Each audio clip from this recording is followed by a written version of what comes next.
Hey, I'm YS Rao and welcome to my channel Tech Talk with YS Rao on YouTube. I brought this video to tell you about some mistakes that most often you commit while buying a new air conditioner for your places like your homes, your shops or your offices. Now, if you are interested in knowing those mistakes, then you have to definitely keep on watching this video. If you are watching this video, then probably you are a new end user to your air conditioner. Or maybe you are interested in knowing why your newly bought air conditioner is not performing as you would have expected while buying it. That's fine. In this video, I will be highlighting those mistakes that you often make while choosing an air conditioner for your place. Further to that, I will also help you to avoid committing those mistakes and will allow you to move forward. All your mistakes that I am going to highlight are based on my practical experience as well as general experiences, which I have observed around me. So if you are interested and curious to see what you are probably doing wrong, then definitely keep watching this video without jumping on to another video. The first mistake that you usually do is buying a new air conditioner without consulting a qualified air conditioning professional, which you need to stop right now. Most of the time, all of you buy new air conditioners for your homes, your shops or your offices without taking advice from a qualified air conditioning professional. You do it because you are too confident about your judgment on determining the cooling capacity of the air conditioner that you intend to buy.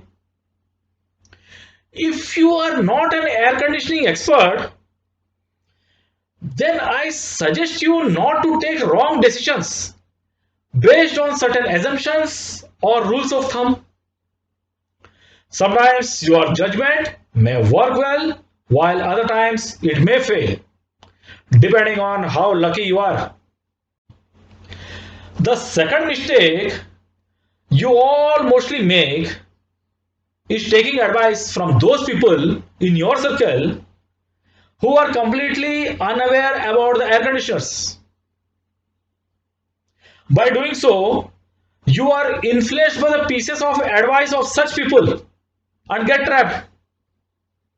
Finally, you buy an air conditioner of their choice and not the one that can suffice your requirement.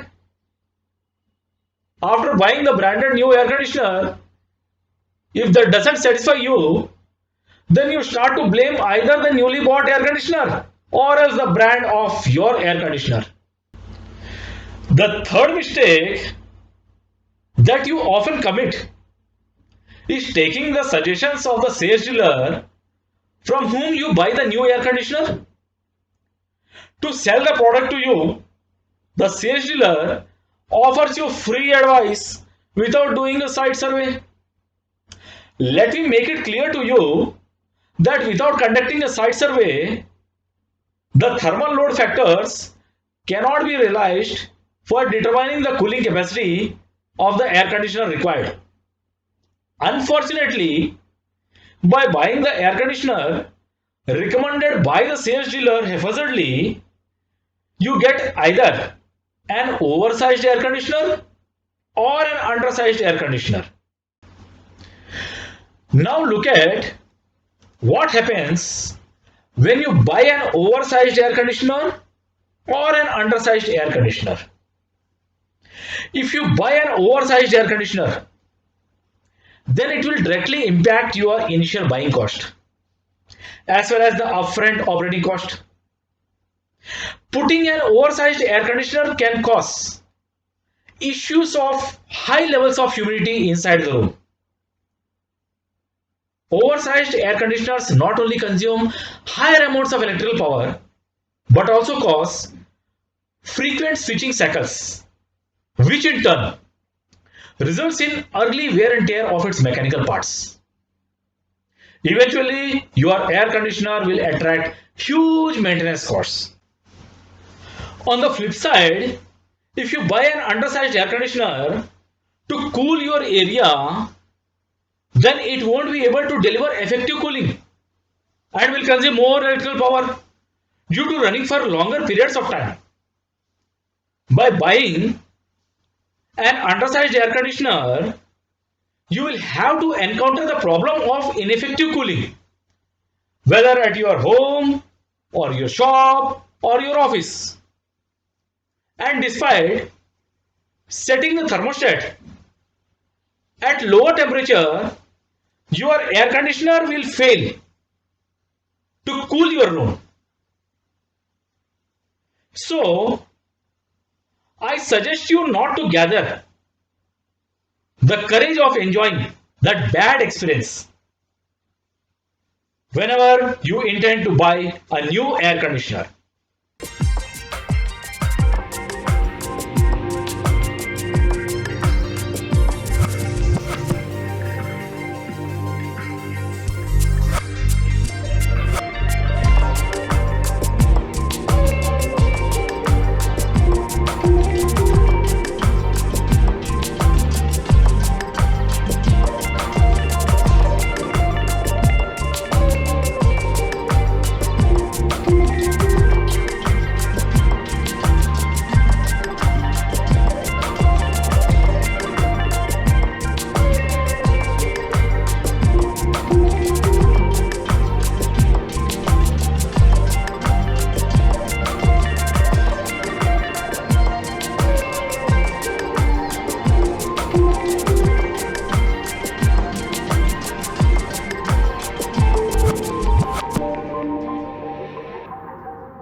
While buying a new air conditioner, most of the people select its cooling capacity based on the area of the room.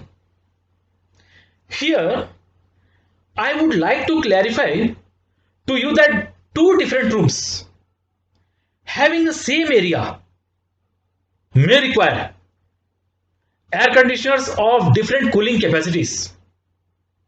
For example, a room of 200 square feet, the area may require an air conditioner of 2 tons of cooling capacity, while another room having the same area of 200 square feet may require an air conditioner of 3 tons cooling capacity or even more. You may be thinking that I am joking. No, not at all. I mean it. Let's learn how is that possible.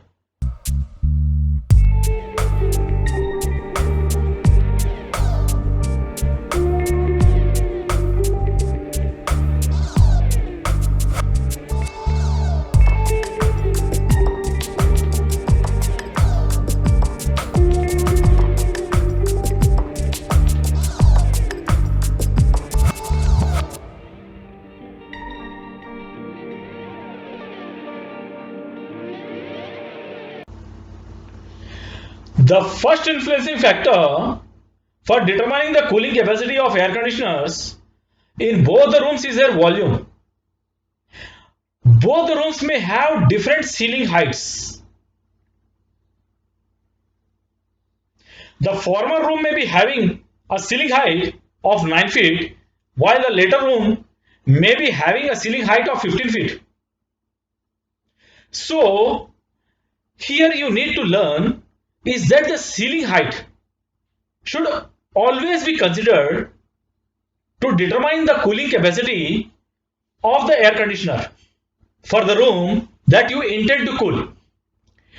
Determining the cooling capacity of the air conditioner correctly can help you to cool your area effectively.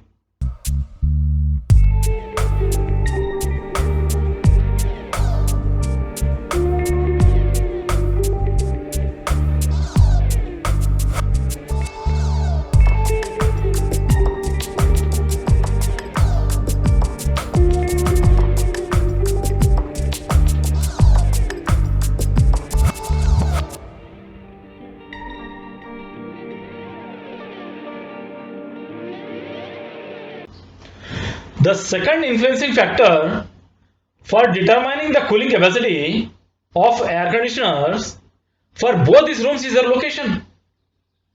The former may be located on the ground floor of an apartment where its roof may not be directly exposed to the sunlight, while the latter may be located at the top floor of the building where its roof is directly exposed to sunlight.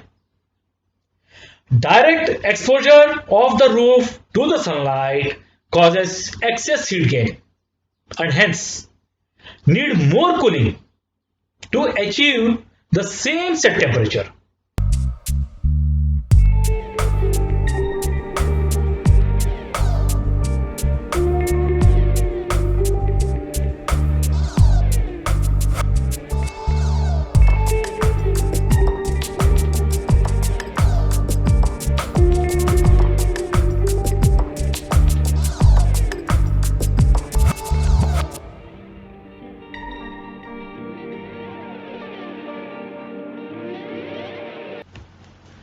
The third influencing factor for determining the cooling capacity of air conditioners for both these rooms is their glass area. The former room may be having walls from all the sides with minimum glass area, while the later room may be having maximum glass area through which the sunlight directly penetrates into the room, thereby enhancing the thermal load inside the room.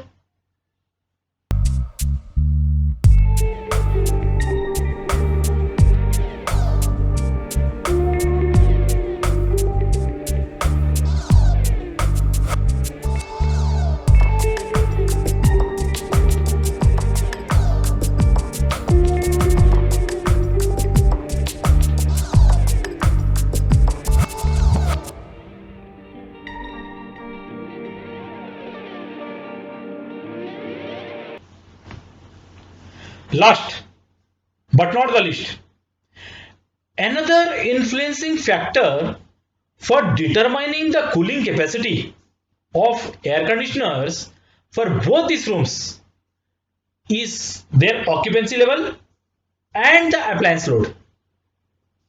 The former room may be having an occupancy of only 3 people, while the later room may be having an occupancy of 6 people with computers and other electrical gadgets working all the time, thus contributing to high thermal loads inside the room.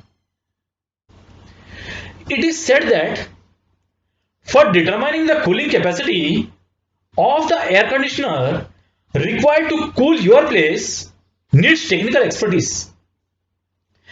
If you are a layman having no knowledge about thermodynamics or have a very little knowledge about air conditioning, then never take a risk of buying an air conditioner without consulting an air conditioning expert.